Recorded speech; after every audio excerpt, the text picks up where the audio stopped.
Se você tem um paciente, ele está fazendo acidose respiratória por hipercapnia, então acumulou CO2, empurrou o pH para baixo, acidose respiratória. Aí você tem que se perguntar por qual motivo esse paciente ele está fazendo essa acidose respiratória.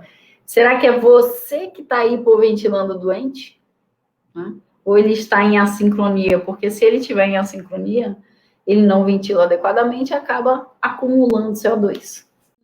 Pode ser também que ele esteja com uma dificuldade ventilatória devido fraqueza muscular. Digamos que você está em PSV e ele ainda não tem uma força muscular suficiente para gerar um volume corrente ou frequência, né? Volume minuto total, enfim, ideal.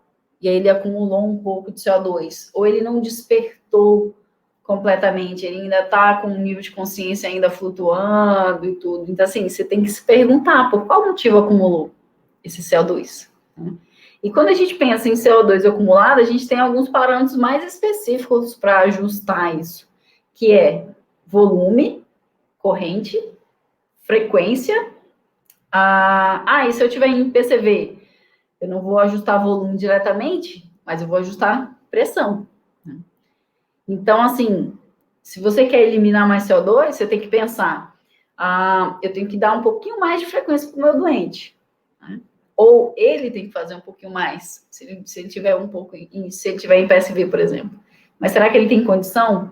Será que ele tem força muscular respiratória? Será que ele recuperou o nível de consciência? Ou será que ele está precisando de um suporte um pouquinho maior para gerar um volume um pouquinho melhor e aí sim eliminar um pouquinho mais de CO2? Né? Você tem que olhar o paciente como um todo, tá? Então, assim, se você tiver em pressão controlada, por exemplo, você der um pouquinho mais de pressão, você vai gerar mais volume. Gerando mais volume, você vai eliminar um pouquinho mais de CO2. E se você tiver em volume, é só aumentar o volume mais diretamente. E se eu tiver uma estratégia protetora, eu quero meu volume ali em 5 ml/kg, que é um paciente que está em SARA, então você vai ter que trabalhar um pouco mais com frequência, né? Aumentar um pouquinho mais a frequência para eliminar um pouquinho mais de CO2. Sendo que não precisa, meu Deus, um CO2 de 40.